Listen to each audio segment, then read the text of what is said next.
بسم اللہ الرحمن الرحیم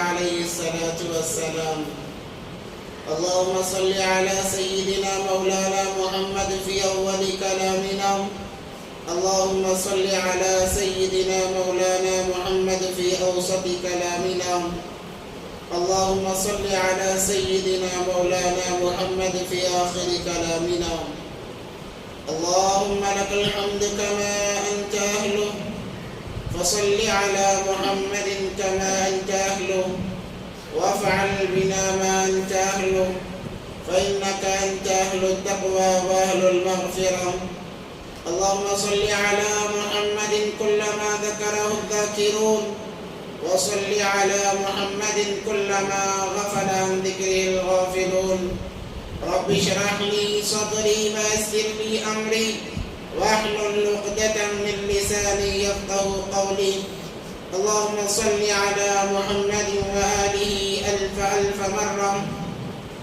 اللهم صل على محمد وآله ألف ألف مرة اللهم صل على محمد وآله ألف ألف مرة محترم و معزز سامعین کرام ایک مرتبہ دل کی گہرائیوں کے ساتھ درود پاک پڑھ لیں اللهم صل على سيدنا محمد وعلى آل سيدنا محمد وبارك وسلم معزز سامعین کرام حالات دن بدن بگڑتے جا رہے ہیں گویا کہ یہ قرب قیامت کی علامات میں سے ہے جیسے میں نے اس سے پہلے بھی کہا تھا کہ سال مہینوں میں تبدیل ہو جائیں گے مہینے ہفتوں میں اور ہفتے دنوں میں دن گھنٹوں میں تبدیل ہو جائیں گے آج ہمارا موضوع تو کچھ اور تھا مگر جیسے جیسے حالات بدلتے جاتے ہیں حالات کے اعتبار سے عنوانات کو بدلنا پڑتا ہے موضوعات کو بدلنا پڑتا ہے تاکہ وقت کا علم ہر ایک کو ہو جائے وقت کا کیا تقاضا ہے ہر ایک کو پتہ چل جائے ابھی الحمدللہ رجب کا مہینہ چل رہا ہے بڑا مبارک مہینہ ہے بڑا بابرکت مہینہ ہے نبی پاک صلی اللہ علیہ وسلم جب رجب کا چاند دیکھ لیتے دعا پڑھتے اللہم بارک لنا فی رجب و شعبان وبلغنا رمضان جو حضرات بھی رجب کا چاند دیکھتے ہیں ان کو چاہیے کہ اس دعا کا اہتمام کریں اگر کسی نے اس وقت دعا نہیں پڑھ لی اس وقت دعا نہیں پڑھی ہے تو آپ پڑھ لیں اللہم بارک لنا فی رجب و شعبان وبلغنا رمضان کیا مطلب ہے اس دعا کا اور نبی پاک صلی اللہ علیہ وسلم نے کیوں تعلیم فرمائی ہے اس کے اندر بہت ساری خصوصیات ہیں میں مختصر عرض کر کے آگے چلوں گا کیونکہ ابھی ہمارے سامنے جیسے رجب کا مہینہ اس کے چند فضائل اور اس کے اندر کی چند خرافات کو بیان کرنا ہے اور اسی کے ساتھ ساتھ ترکی کے جو حالات چل رہے ہیں زلزلے کی وجہ سے اس کے وجوہات بیان کرنا ہے اور اسی کے ساتھ یہ فروری کا مہینہ چل رہا ہے جب 14 فروری آتی ہے تو ایک عجیب سا جنون لوگوں پر سوار ہو جاتا ہے مغربی تہذیب کو اپنانے میں اپنے مسلمان ایسے مست ہو جاتے ہیں کہ دین کی کوئی پرواہ نہیں ہوتی ان تمام چیزوں پر روشنی چونکہ ڈالنا ہے اس لیے میں مختصر عرض کرتا چلوں جب رجب کا مہینہ شروع ہو جاتا نبی پاک صلی اللہ علیہ وسلم اس دعا کو پڑھ کر گویا اس بات کی ترغیب دے رہے ہیں کہ دیکھو رمضان قریب آ رہا ہے رمضان کے لیے ابھی سے تیاری شروع کر دو اور اس کے ساتھ یہ مہینہ اشہر حرم میں سے ہے حرمت والے مہینوں میں سے ہے اللہ تبارک و تعالی نے قرآن میں فرمایا ان عدت الشہور عند اللہ 12 شہرا فی کتاب اللہ کہ جب سے دنیا بنی ہے جب سے دنیا کو بنایا گیا اس وقت سے لے کر اللہ تبارک و تعالی نے مہینوں کے نظام کو بنایا، دنوں کے نظام کو بنایا، گھنٹوں کے نظام کو بنایا، لمحوں بلکہ سیکنڈوں کے نظام کو اللہ ہی نے بنایا ہے۔ ہم جو سوچتے ہیں کہ ہو سکتا ہے کہ سائنسدانوں نے مہینوں کا تعین کیا ہوگا، گھنٹوں کا تعین کیا ہوگا، بلکہ نہیں، یہ تعین کرنے والے اللہ تبارک و تعالی ہیں۔ اللہ تبارک و تعالی نے جب سے دنیا بنائی اس وقت سے لے کر اللہ تبارک و تعالی نے مہینوں کا نظام بھی چلایا ہے۔ 12 مہینے جسے کہا گیا 12 شہرا منها 4 حرم، اس کے اندر 4 مہینے حرمت والے ہیں۔ حرمت سے کیا مراد ہے؟ حرمت سے مراد یہ ہے کہ اللہ تبارک و تعالی ان مہینوں میں اعمال کے ثواب کو بڑھا دیتے ہیں، اور ان مہینوں کے اندر جب انسان اعمال سے ہٹ کر گناہ کرتا ہے، گناہ بھی بڑھا دیا جاتا ہے۔ اس کی تعظیم روز اول سے چلی آ رہی ہے، روز اول ہی سے چلی آ رہی ہے۔ جب نبی پاک صلی اللہ علیہ وسلم دنیا میں تشریف نہیں لائے تھے، مکہ کے لوگوں کے حالات تمام کو معلوم ہے کہ ہر کوئی ایک دوسرے کے خون کا پیاسا، معمولی بہانوں سے لڑائیاں، برسوں صدیوں لڑائیاں چلتی۔ کیا معمولی بہانہ؟ کسی کا اونٹ کسی اونٹ کے آگے پہلے پانی پی لیا، ایک اونٹ نے دوسرے اونٹ سے پہلے پانی پی لیا، دوسرے خاندان کے اونٹ سے پہلے پانی پی لیا، اب لڑائی شروع ہو گئی۔ اب یہ لڑائی چلتی، جب وہ لڑائی جس نے شروع کی ہے وہ مرنے کے قریب ہوتا، اپنے اولاد کو بلاتا، وصیت کرتا کہ میری لڑائی فلاں خاندان سے ہے، تم اس لڑائی کو باقی رکھنا۔ اب بیٹوں کے اندر وہ دشمنی منتقل ہو جاتی، وہ لڑتے، جب وہ مرنے کے قریب ہوتے وہ اپنی اولاد کو 100 سال تک صرف یہ معمولی لڑائیاں چلا کرتی تھی۔ مگر اس کے باوجود جب یہ مہینے آتے، اشہر حرم جسے کہا جاتا ہے، 4 مہینے ہیں، ذی قعدہ، ذی الحجہ، محرم اور رجب کا مہینہ آتا، تو وہ لوگ کفر و شرک کے اندر رہنے کے باوجود، اللہ سے کوئی تعلق ان کا نہیں تھا، اس کے باوجود جب یہ مہینے آتے لڑائیوں کو چھوڑ دیتے، کہتے کہ مبارک مہینے چل رہے ہیں، اس کے اندر لڑا نہیں جائے گا، ہم اس کے اندر تلوار نہیں اٹھائیں گے، ہم اس کے اندر کسی کا خون نہیں بہائیں گے۔ کیوں؟ وہ کہتے ہیں یہ مہینے مقرب مہینے ہیں، اللہ کو بڑے محبوب مہینے ہیں۔ مشرکانہ دور کے اندر بھی ان مہینوں کا احترام کیا جاتا، اتنا احترام کیا جاتا کہ ذاتی دشمنی تک کو ان مہینوں میں چھوڑ دیا جاتا، اتنا احترام کیا کرتے تھے ان مہینوں کا۔ آج ایک مسلمان ہے، ایمان والا ہے، جسے کوئی پرواہ نہیں ان مہینوں کی، ان مہینوں میں بھی گناہ ویسے ہی ہو رہے ہیں جیسے پہلے مہینوں میں، یا آگے بڑھ کر کہا جائے تو زیادتی نہیں ہوگی، بلکہ ان مبارک مہینوں میں گناہ پہلے مہینوں کے مقابلے میں زیادہ ہوتے ہیں۔ انسان کے دل میں اللہ کا خوف نہیں ہے، اللہ کا ڈر نہیں ہے، بڑا جرم سمجھا جاتا تھا ان مہینوں میں قتل و غارت گیری کرنا، خون بہانا، نافرمانیاں کرنا۔ اور کیوں نہ ہوتا؟ اللہ نے فرمایا منها 4 حرم، میرے نزدیک مبارک مہینے ہیں، بہترین مہینے ہیں۔ تو اس لیے نبی پاک صلی اللہ علیہ وسلم جب رجب کا چاند دیکھ کے دعا پڑھتے، اللہم بارک لنا رجب و شعبان، اے اللہ رجب اور شعبان کے مہینے میں برکت عطا فرما، اتنی برکت عطا فرما، اتنی برکت عطا فرما کہ جتنا میں نے سوچا نہیں ہے اس سے کئی زیادہ معنوں میں برکت عطا فرما۔ وبلغنا رمضان، اور اے اللہ موت تیرے ہاتھ میں ہے، ہو سکتا ہے میری موت رمضان سے پہلے ہو جائے، مگر میں آپ سے درخواست کرتا ہوں، گزارش کرتا ہوں، وبلغنا رمضان، اے اللہ مجھے رمضان تک پہنچا دے، مجھے رمضان تک زندہ رکھ تاکہ رمضان کے روزے میں رکھ سکوں، رمضان المبارک کی عبادات کو میں کر سکوں، تجھے راضی کر سکوں، تجھے خوش کر سکوں۔ وبلغنا رمضان۔ صحابہ سے فرماتے ہیں، صحابہ اب رمضان بالکل قریب ہے، اپنے زندگیوں کی ترتیب بنا لو، کاروبار کی ترتیب بنا لو، ایسی ترتیب بناؤ، ایسا نظام بناؤ کہ جب رمضان شروع ہو کوئی کام کا بوجھ تمہارے سروں پر نہ ہو، تم بالکل اللہ کی عبادت کے لیے فارغ ہو جاؤ، تم بالکل اللہ کی عبادت کے لیے تیار رہو، تم بالکل اللہ کے لیے روزے رکھنے کے لیے تم تیار ہو جاؤ۔ رمضان کے مہینے میں کام کی الجھن تمہارے دماغوں پر نہ ہو۔ مگر یہاں پر معاملہ الٹا ہے، انسان سال بھر آرام سے رہتا ہے، خصوصاً تاجر لوگ سال بھر اتنا زیادہ ان کے اندر حرص نہیں ہوتی، مگر جیسے ہی رمضان کا چاند وہ دیکھ لیتے ہیں ایسا دنیا میں منہمک ہو جاتے ہیں، ایسا مست ہو جاتے ہیں گویا کہ ان کے سامنے اللہ ہے ہی نہیں۔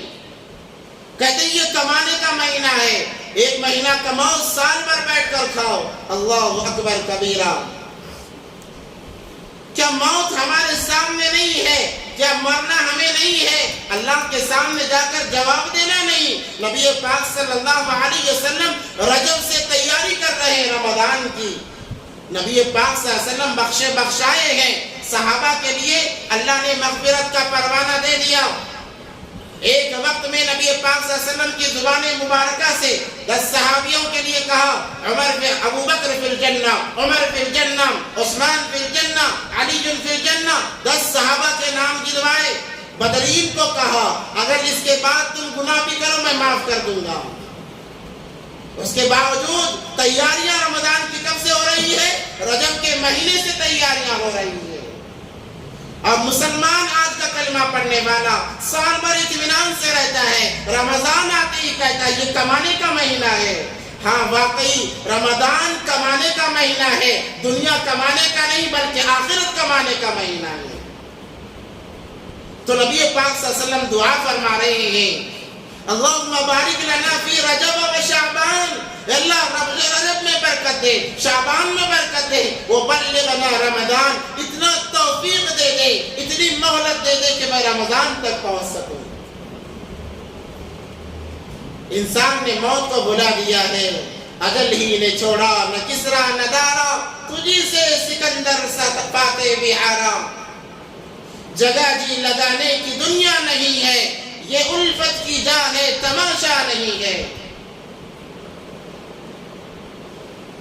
رمضان کو ہم نے دنیا کمانے کا مہینہ بنا لیا، جس کی وجہ سے اس وعید کے اندر نبی پاک صلی اللہ علیہ وسلم نے وعید فرمائی، جس پر رمضان کا مہینہ گزرا مغفرت نہیں بھی، ہلاک ہو جائے وہ شخص، برباد ہو جائے وہ شخص۔ جبرائیل آمین جیسے مقرب فرشتے نے کہا آمین، کہا آمین۔ اس وعید کا مستحق بنتا ہے مسلمان۔ اور اس کے بالمقابل اللہ تبارک و تعالیٰ نے فرمایا جو ان مہینوں میں عبادتوں میں زیادتی کرتا ہے اس کے ثواب کو بڑھا دیا جاتا ہے، جو گناہوں میں زیادتی کرتا ہے اس کے گناہ کو بڑھا دیا جاتا ہے۔ انسان آج دین اسلام سے ہٹ چکا، جس کی وجہ سے دین اسلام کی کوئی اہمیت اس کے سامنے نہیں ہے، بلکہ الٹا خرافات میں پڑ رہا ہے۔ لوگ رجب کے مہینے کے متعلق خرافات میں مبتلا ہیں۔ کیا کیا خرافات ہیں؟ کبھی 27 رجب کے نام سے خرافات کہ معراج کی رات ہے، روزہ رکھنا چاہیے، نمازیں پڑھنا چاہیے، 1000ویں روزے کے نام سے مشہور ہے۔ کیا مطلب ہے؟ ایک روزہ رکھو 1000 سال روزے رکھنے کا ثواب کما لو۔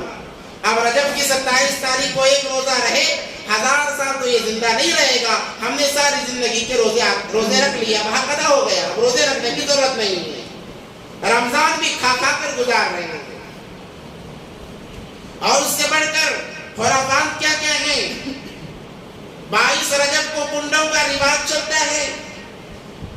دیکھو دین اسلام کے اندر جو چیزیں نہیں ہیں اس کا ایجاد کرنا گمراہی کی طرف جانا ہے۔ جو ہمیں دیکھ کر کام کریں گے وہ بھی گمراہ ہو جائیں گے۔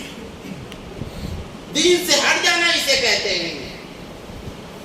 آپ کہو گے کہ ہمارے دادا پرداداؤں نے یہ کیا ہے، ہم کہتے ہیں دلیل کیا ہے؟ شریعت کب بتاتی ہے؟ کیا نبی پاک صلی اللہ علیہ وسلم نے کیا ہے؟ معراج کے بعد 18 سال نبی پاک صلی اللہ علیہ وسلم زندہ رہے، کبھی شب معراج میں نبی پاک صلی اللہ علیہ وسلم نے روزہ نہیں رکھا، کبھی نمازوں کے الگ الگ انداز نہیں اپنائے گئے۔ جب حضرت عمر فاروق رضی اللہ تعالیٰ عنہ کو پتا چلا کہ لوگ 27 کی شب میں الگ الگ انداز سے فضائل کے طور پر نمازیں پڑھتے ہیں اور دن کا روزہ رکھتے ہیں، حضرت عمر فاروق رضی اللہ تعالیٰ عنہ جہاں شک آتا، ڈاؤٹ آتا، اس گھر میں جاتے اور کہتے میرے سامنے کھانا کھاؤ۔ کیوں؟ اس لیے روزہ رکھنا تو اچھی بات ہے، مگر حضرت عمر کا یہ فعل اس لیے تھا کہ اس دن کو خاص کر کے روزہ نہ رکھا جائے۔ سارا مہینہ رکھو، آپ کو کس نے منع کیا ہے؟ مگر اس مہینے کو اگر متعین کر کے رکھو گے اس لیے کہ معراج ہوئی ہے، تو یہ خرافات کی طرف گامزن ہونے کا ذریعہ ہے۔ کہتے میرے سامنے کھانا کھاؤ، یہ معمول تھا، کسی صحابی نے اس کا عمل نہیں کیا، کسی تابعی نے، یہاں تک کسی اولیاء، اتنے اولیاء کرام گزرے ہیں، کبھی تاریخ اٹھا کر دیکھیں کسی ولی نے چلو اس رات میں الگ الگ انداز سے نمازیں پڑھی ہو اور کہا ہے کہ روزہ رکھنا ضروری ہے، ہزاروی کا روزہ ہے، یہ کوئی دلیل نہیں ہے۔ اور اسی کے ساتھ 22 رجب کے جو کنڈوں کا جو رواج ہے، کہتے ہیں کہ کنڈے کچھ بھی نہ کرے کوئی فرق نہیں، نماز نہ پڑھے کوئی فرق نہیں، زکات نہ دے کوئی فرق نہیں، مگر 22 رجب کے کنڈے نہ نکالے کتنا بڑا گنہگار ہے، ہم اس کو گنہگار سمجھتے ہیں، خوشی مناتے ہیں۔ بعض تو یہ کہتے ہیں کہ جعفر صادق رضی اللہ تعالیٰ عنہ کی پیدائش کا دن ہے، یہ غلط فہمیوں میں ہمیں یہودیوں نے مبتلا کیا ہے۔ دیکھو ہمارے شریعت کے اندر بعض روایات یہودیوں کی گھڑی ہوئی ہیں جنہیں موضوع روایات کہتے ہیں، اس کو حدیث کا نام دیا گیا ہے، یہودیوں کی گھڑی ہوئی ہیں، وہ ہم سے زیادہ پڑھے ہوئے ہیں، انہوں نے من چاہی باتوں کو حدیث کا نام دے دیا اور روایت بیان کر دی اور نہ سمجھے لوگوں نے اس کو لے لیا۔ جس دن جعفر صادق کی پیدائش کا دن منایا جاتا ہے، حقیقت میں اس دن حضرت امیر معاویہ رضی اللہ تعالیٰ عنہ کو شہید کیا گیا تھا، ان کی شہادت کی خوشی میں انہوں نے خوشیاں منائی، اور جب پوچھا گیا اپنا راز ظاہر نہ ہو، کہنے لگے جعفر صادق کی پیدائش کا دن ہے۔ تو لوگوں نے کہا کہ اچھا جعفر صادق کے رضی اللہ تعالیٰ عنہ کی پیدائش کا دن ہے، چلو ان کے نام سے میٹھا بنایا جائے گا، تقسیم کیا جائے گا۔ مسلمان رواج پرست بن گیا ہے، خود پرست بن گیا ہے، وہ اپنے طریقہ کا دین چاہتا ہے، اس کے اندر کامیابی نہیں ہے، اسی لیے آج حالات بگڑتے جا رہے ہیں، بد سے بدتر ہوتے چلے جا رہے ہیں۔ یہ مہینہ تو عبادتوں کے لیے تھا، یہ مہینہ تو اللہ سے قرب کے لیے تھا، نبی پاک صلی اللہ علیہ وسلم کی ایک ایک سنت کو زندہ کرنے کے لیے تھا، مگر افسوس کہ ہم نے اس کو بھی خرافات کے حوالے کر دیا، بدعات کے حوالے کر دیا، رسم و رواج کے حوالے کر دیا۔ اور کتنے خرافات مسلمان کرے گا؟ ہر دن انسان مسلمان خصوصی طور پر انتظار میں ہے کہ فلاں کوئی بہانہ آ جائے، مجھے خوشی منانے کا موقع مل جائے، میں آزاد ہو جاؤں، میں آزاد ہو جاؤں، دین سے الگ ہٹ جاؤں۔ تو یہ خرافات، اور اسی کے ساتھ اللہ ماشاء اللہ آج تو ایمان پر حملہ کرنے کے لیے غیر ایمان والوں نے کوئی کسر نہیں چھوڑی ہے۔ آپ فروری کے مہینے کو لے لیجئے کہ 14 فروری کا جب دن آتا ہے، نوجوان پہلے سے تیاریوں میں رہتے ہیں، کہتے ہیں کہ ویلنٹائن ڈے کا موقع ہے، چلو ہم آزاد ہیں، ہم آزاد ہیں۔ یاد رکھیں مسلمان کبھی آزاد نہیں ہے، جب پیدا ہوا، اسی لیے جب مسلمان پیدا ہوتا ہے وہ ماں کی ناڑی کے ساتھ میں پیدا ہوتا ہے کہ اس کا تعلق ماں سے لگا ہوا ہوتا ہے، اس بات کی علامت ہے کہ تو آزاد نہیں ہے، تو آزاد نہیں ہے، تیرا کنیکشن اللہ سے جڑا ہوا ہے۔ اسی لیے کہتے ہیں جیسے ہی ناڑی کاٹی جائے آزاد کہو، پہلے نمبر پر آزاد کہی جائے، اقامت کہی جائے، تاکہ وہ یہ نہ سوچے کہ چلو اب تو کاٹ دیا گیا، اب آزاد ہو گیا، اب کلمے کے ذریعے سے، اذان کے ذریعے سے باندھا جا رہا ہے، باندھا جا رہا ہے کہ تو آزاد نہیں ہے۔ ان الدنیا سجن المومن وجنت للکافر، دنیا مومن کے لیے جس نے لا الہ الا اللہ پڑھ لیا قید خانہ ہے، قید خانہ ہے۔ اب ویلنٹائن ڈے بناتے ہیں بڑی خوشی کے ساتھ، بڑے دھوم کے ساتھ، اور ماں باپ روکتے بھی نہیں ہیں، ہاں اللہ ماشاءاللہ روکتے ہوں گے. میں یہ نہیں کہتا کہ سارے ماں باپ ایک جیسے ہیں.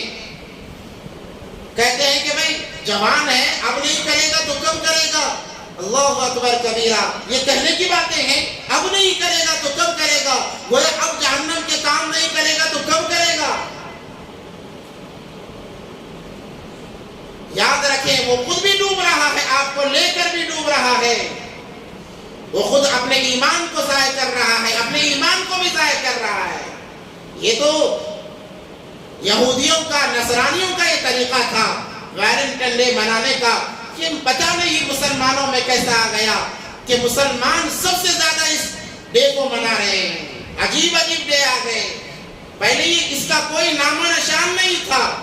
اب ویلنٹائن ڈے آ گیا, چلڈرن ڈے آ گیا, مدر ڈے آ گیا, فادر ڈے آ گیا, لور ڈے آ گیا. اللہ اکبر کبیرہ. ٹیچرز ڈے آ گیا. گویا انہوں نے تمام چیزوں کو یہ لا کر محدود کر دیا ہے.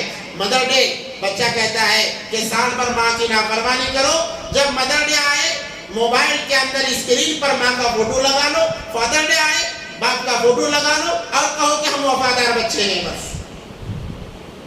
چلڈرن ڈے آ گیا. ماں باپ یہ سمجھتے ہیں سال بھر بچوں کو غیروں کے حوالے کر دو. جب چلڈرن ڈے آ گیا اپنے بچوں کی تصویر اپنے موبائل پر رکھ لو. انہوں نے حق ادا کر لیا. عجیب خرافات کے ساتھ یہ مسلمان گزر رہا ہے. ان تمام چیزوں سے نکلنا ہمارے اوپر فرض عین ہے. جب تک ہم نکلیں گے نہیں, حالات سدھریں گے نہیں. آج حالات کا بگاڑ اسی وجہ سے ہے.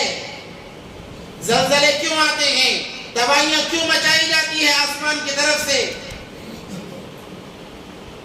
کیوں بدل بدل کر عذابات اللہ تبارک و تعالیٰ کے آ رہے ہیں, نام بدل بدل کر کیوں عذابات آ رہے ہیں. اسی وجہ سے کہ ہم نے دین کو مذاق بنایا ہے. ہم نے دین کو مذاق بنایا ہے. اب ویلنٹائن ڈے کے نام پر کیا ہو رہا ہے, نوجوان لڑکیوں کو پرپوز کرتے ہیں, کہتے ہیں کہ یہ لورز ڈے ہے. آپ آج کے دن کوئی لڑکی کسی کو منع نہیں کر سکتی, کوئی لڑکا کسی کو منع نہیں کر سکتا. ایک 5 روپے کا 2 سکے کا ایک پھول لے کر کہتے ہیں یہ لو اور مجھے تم سے زنا کرنے کی اجازت دو. یہ لو اور مجھے تم پر سوار ہونے کی اجازت دو. عمر دراز بیٹھے ہیں, معافی چاہتا ہوں مگر یہ حقیقت ہے, یہ حقیقت ہے. آپ دیکھیں اس دن ذرا ایسی تنہائیوں کی جگہ میں چکر لگا کر دیکھیں, ہر کونے میں آپ کو خصوصی اعتبار سے نوجوان لڑکے لڑکیاں ملیں گی. آج تو خرافات کرنے کی جو عام اجازت ہے, آپ ان ہوٹلوں میں جا کر دیکھیں, وہاں ہماری بہنیں بیٹیاں آپ کو بے پردہ ملیں گی, غیروں کے باہوں میں ملیں گی. 2 سکے کے پھول کے ذریعے سے انسان اس دن زنا کو حلال کرتا ہے. اس کی حقیقت کسی کو معلوم نہیں ہے. سنیں اس کی حقیقت کیا ہے. 3 صدی عیسوی میں ایک پادری تھا, ویلنٹائن اس کا نام تھا, یا ویلنٹائنوس کہتے ہیں بعض حضرات.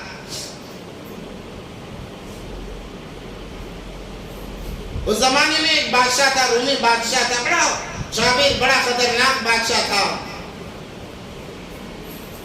اس نے ایک پادری کو کسی جرم یہ تھا جنگیں چلا کرتی تھی تو لوگوں کو مہینوں سالوں جنگوں کے لیے جانا پڑتا تھا بیوی بچوں کو چھوڑ کر. تو ایک پادری نے تمام کے ذہنوں کو بدل دیا کہ کہا کہ بیوی بچوں کو چھوڑ کر نہ جاؤ, تمہاری زندگی ہے, خوشحال زندگی گزارو. جب بادشاہ کو پتا چلا, انہوں نے تمام مردوں کو عورتوں کے قریب جانے سے منع کر دیا, قانون لگا دیا. اب قانون ہے, عمل کرنا ضروری تھا, مگر اس پادری نے اس وقت کے لوگوں کو ورگلایا اور جہاں شادی پر روک تھی وہاں شادیاں کرائی, عورتوں کے قربت میں بھیج دیا, جس کی وجہ سے لوگوں نے جنگ میں جانے سے انکار کر دیا. بادشاہ کا کہا کہ ہم جنگ میں نہیں جائیں گے. یہ سرعام بغاوت ہوئی. جب سے پتا چلا کہ یہ سارا کیا کرایا اس پادری کا ہے, اس نے اس کو گرفتار کیا اور جیل میں ڈال دیا. جیل میں جب ڈالا گیا تو جیلر اس کی نگرانی کیا کرتا تھا، اس کی ایک بیٹی تھی، وہ روزانہ اپنے باپ کو توشہ دینے کے لیے آیا جایا کرتی تھی، تو اس کا آنا جانا اس کا دل آ گیا اس پر، اور دونوں یہ محبت کرنے لگ گئے۔ ان کی محبت اتنی بڑی کہ امتحان آ رہی، لڑکی بھی بےتاب، یہ بھی بےتاب۔ جب بادشاہ کو پتا چلا ایک تو جرم کرتا ہے، دوسرا اس پر اور بڑا جرم کرتا ہے، اس نے کہا اسے پھانسی دی جائے، پھانسی کا اعلان ہوا۔ اس کے بعد میں جب وہ ڈیٹ آئی، وقت مقرر متعینہ آیا کہ اسے پھانسی دی جائے، تو اس سے پوچھا گیا تمہاری آخری خواہش کیا ہے؟ تو اس نے کہا جس سے میں محبت کرتا ہوں، چند لمحوں کے لیے تنہائی کے لمحات اس کے ساتھ گزارنا چاہتا ہوں۔ فرمائش کی تو اس نے کیا کی کہ میں اس سے محبت کرتا ہوں تو میں مرنے سے پہلے تنہائی کے چند لمحات اس کے ساتھ گزارنا چاہتا ہوں۔ تو مرنے والے کی ہر خواہش پوری کی جاتی تھی، تو کہا کہ چلو اس لڑکی اور اس کو ایک کمرے میں بند کر دیا جائے۔ الغرض گویا کہ وہ کہہ رہا تھا کہ جس سے میں محبت کرتا ہوں، مرنے سے پہلے اس سے زنا کرنا چاہتا ہوں، کیونکہ تنہائی، مرد اور عورت کی تنہائی یہ زنا ہے، زنا سے بڑھ کر ہے۔ تو الغرض اسے پھانسی دی گئی۔ وہ 14 فروری تھا اور اس نے اپنے محبوبہ کے نام خط لکھا تھا کہ تمہاری محبت میں مر رہا ہوں۔ تو یہ بات جب ہوئی، اسے پھانسی دی گئی۔ اس کے بعد میں 100 سال کے بعد میں جب لوگوں کو اس کے خط کی اطلاع ملی، لوگ اس کی یاد میں یہ ڈے منانے لگے ویلنٹائن ڈے کے نام سے، اور یہ رواج چلتا گیا۔ جب دوسری صدی آئی تو لوگوں نے کہا کہ چلو ہم بھی، یہ عاشق تھا، اس نے اپنی جان دی ہے، ہم بھی عشق کرتے ہیں۔ تو انہوں نے اپنے سارے حدوں کو توڑ کر یہ ویلنٹائن ڈے کے نام سے عاشقوں والا دن منانے لگے اور اس میں مبتلا ہو گئے۔ یہ خرافات کا دن ہے، اور جب سے چلا ہے چلتے ہی جا رہا ہے، بلکہ آج مسلمانوں کے اندر اس نے گھر کر لیا ہے۔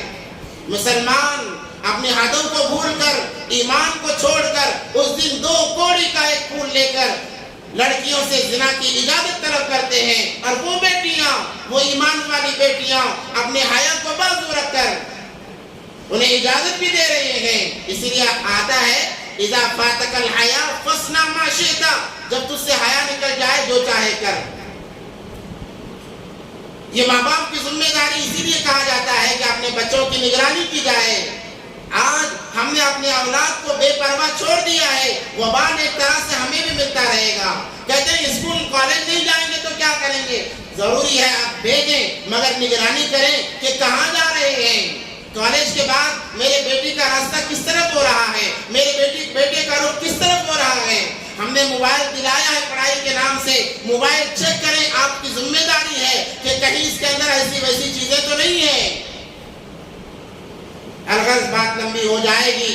تو یہ ویلنٹائن ڈے کے نام پر بڑی خرافات۔ آج نوجوانوں سے خصوصی کہتا ہوں، تم اگر کسی کی بیٹی کو، کسی کی گھر کے عورت کی عزت کو تار کرنے پر لگو گے، تمہاری گھر کی عورتیں محفوظ نہیں رہیں گی۔ تم کیا سوچتے ہو کہ آج میں کسی کی بہن کے ساتھ چلا جاؤں، میری بہن پردے میں رہے گی؟ 1000 پردے میں رکھو اپنی بہنوں کو۔ تم نے اگر کسی غیر کی بہن پر نظر ڈالی، ان 1000 پردوں میں تمہاری بہنوں پر نظر ڈالنے والے لاکھوں ملیں گے۔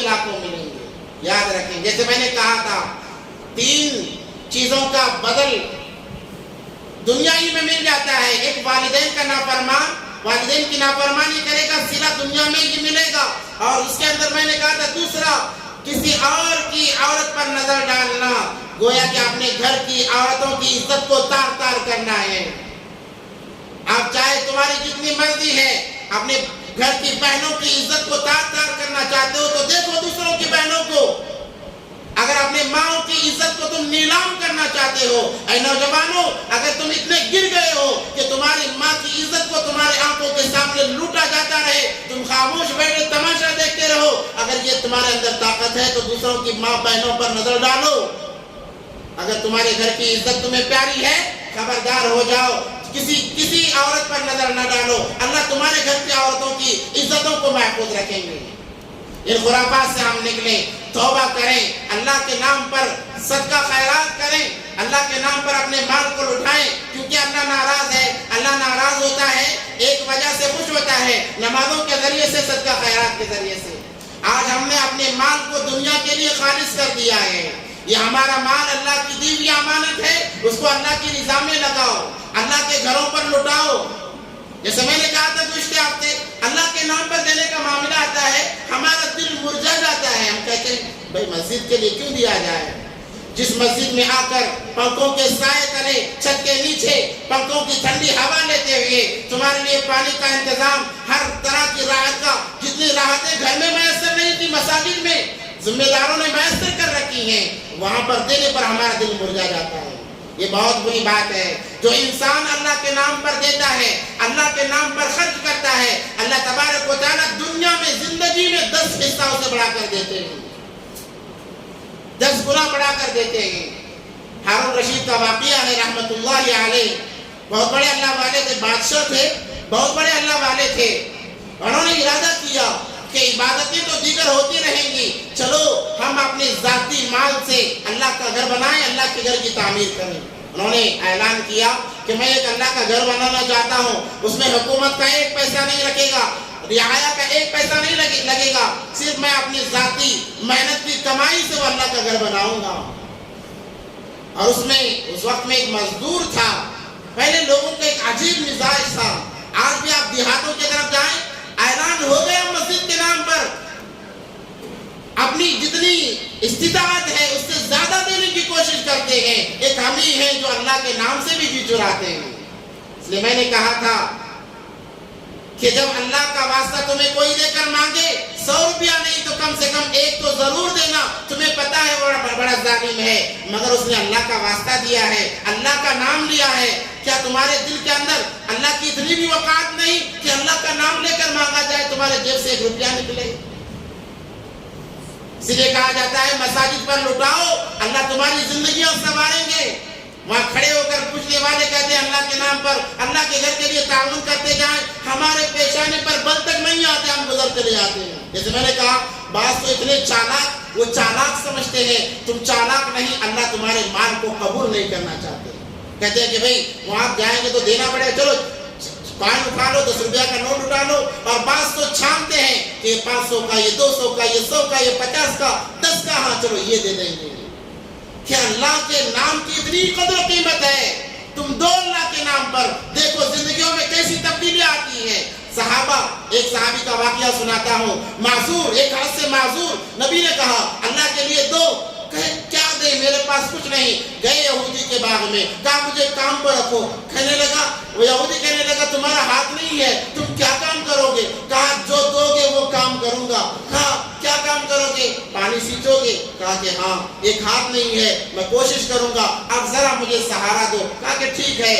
تو انہوں نے پانی سینچا، کنویں سے پانی کھینچا، ایک ہاتھ تھا، ایک ہاتھ سے کھینچتے، دانتوں میں رسی پکڑتے، دوسرا ہاتھ بڑھاتے اور کھینچتے، ایسے ہی پر یہاں تک کہ دانتوں سے خون بہنے لگا، دانتوں سے خون بہنے لگا۔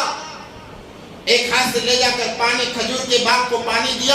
اس کے بعد میں یہودی نے چند کھجوریں دی اجرت کے طور پر، وہ لے کر جاتے ہیں، وہ لے کر جاتے ہیں۔ اے اللہ کے نبی، آپ نے مانگا تھا، میری اتنی استطاعت نہیں ہے، میری اتنی طاقت نہیں ہے میں اللہ کے نام پر دے سکوں، مگر آپ نے مانگا ہے، اللہ کے نام پر مانگا ہے، جی کیسے گوارا کرے گا کہ میں خاموش بیٹھا رہوں؟ اے اللہ کے نبی، یہ میری اجرت ہے، اس کو قبول کیجیے۔ کہنے کے لیے بہت آسان ہے، نبی پاک صلی اللہ علیہ وسلم نے لیا، آگے بڑھ کر لیا، جتنا ڈھیر تھا ان ڈھیر پر یوں پھیلایا اور کہنے لگے اللہ تیرا یہ بندہ لے کر آیا ہے، تیرا یہ بندہ لے کر آیا ہے، اس کی کیفیت کو مجھ سے زیادہ تو جانتا ہے، یا اللہ اس کے مال کے صدقے میں سارے مال کو قبول فرما لے، اس کے مال کے صدقے میں سارے مال کو قبول فرما لے۔ یہ صحابہ کا مزاج، وہ بھی ایمان والے، ہم بھی ایمان والے، جو ہم سے مانگا جاتا ہے ہم جی چراتے ہیں۔ اس لیے جب اللہ کا نام آئے، اللہ کے گھر کا واسطہ آئے، اللہ کے لیے اپنی جان بھی دو گے تو کم ہے، اللہ کمی نہیں کرے گا، اللہ تو بڑا کر دیں گے، اللہ تو زیادتی کر کے دیں گے۔ اللہ کا وعدہ ہے جب تک تمہیں 10 نہ ملے موت نہیں آئے گی، یہ اللہ کا وعدہ ہے۔ تو ہارون رشید نے اعلان کر دیا، ایک مزدور تھا، اس نے کہا میرا بھی اللہ کے گھر کے لیے کچھ نہ کچھ لگنا چاہیے. اس نے بھی مزدوری کی, جو آیا اب جا کر دیں گے تو قبول نہیں کیا جائے گا, نکال دیا جائے گا. اس نے انتظار کیا, جب رات ہوئی اپنے پیسوں سے اس نے اینٹیں خریدی, اور جہاں بادشاہ مسجد بنانے کے لیے سامان رکھے تھے بادشاہ نے, اس سامان میں ان اینٹوں میں اپنی اینٹیں, چند اینٹیں, اپنی اینٹیں خاموشی سے ڈال کر آ گیا. کام ہو گیا, بادشاہ سو رہے ہیں. ہارون رشید خواب میں دیکھا جنت میں گھوم رہے, بڑی خوبصورت جنت ہے, اور 2 محل آمنے سامنے, بڑے عالیشان محل ہیں. ایک پر لکھا ہوا ہے ہارون رشید, دوسرے پر لکھا ہوا ہے فلاں علاقے کا مزدور. اس نے کہا یہ تو علاقہ میرا ہے, میں تو بادشاہ ہوں, بادشاہ کو اجازت ہے رعایا کے گھر میں کسی وقت میں بھی جا سکتا ہے, تو چلو اس کے گھر میں جا کر دیکھیں, میرے گھر سے بہتر گھر ہے یہ. جانے لگے, دربان فرشتے آئے, روکا کہاں جا رہے, کہا کہ اس گھر میں. کہا کہ یہ تمہارا گھر نہیں, تمہارا تو وہ ہے. کہنے لگے میرے رعایا کے ایک بندے کا گھر ہے, میں جا کر دیکھوں, مجھے اجازت ہے. انہوں نے کہا تمہاری حکومت صرف زمین پر ہے, یہ جنت ہے, اس میں اس کے اجازت کے بغیر تم جا نہیں سکتے. جب بادشاہ اٹھے ہیں صبح میں تو نام تو یاد تھا, اعلان کیا کہ فلاں نام کے آدمی کو تلاش کرو. کون آدمی ہے, کون اللہ کا بندہ ہے, مجھ سے زیادہ یہ نیکیاں کما رہا ہے, میرے محل سے بہترین جگہ پر اس کا محل بنا ہوا ہے, 1 اینٹ سونے کی, 1 اینٹ چاندی کی ہے, ذرا اسے تلاش تو کرو. لوگوں نے تلاش کیا, ایک چھوٹا سا مزدور لا کر کھڑا کیا, کہا کہ فلاں نام والے تم ہو, کہا کہ ہاں میں ہوں. تمہارا عمل کیا ہے, میں نے جنت میں تمہارا گھر دیکھا, میرے مجھ سے عالیشان گھر دیکھا میں نے. اس نے کہا میرا تو کوئی عمل نہیں, میں روزانہ کما کر کھا لیتا ہوں, میرا کیا عمل ہو سکتا ہے. بادشاہ نے کہا نہیں, تمہارا واقعی کوئی عمل ہوگا, اللہ کا واسطہ ہے اس عمل کو بتا دو. اس نے کہا میرا کوئی عمل نہیں ہے, مگر جب آپ نے مسجد بنانے کا اعلان کیا, ذاتی پیسوں سے بنانے کا اعلان کیا, میرے دل میں بھی بات آئی, اللہ کا گھر بنے, اللہ کے گھر کو سنوارا جائے, میرا 1 روپیہ بھی نہ لگے, میرا دل کیسے گزارا ہو سکتا ہے. میں نے کام کیا, اور جو پیسے آئے اینٹیں خریدی, آپ کے رعایا کو بتائے بغیر, کسی کو بتائے بغیر جا کر میں نے ان اینٹوں میں اپنی اینٹیں لگا کر آ گیا.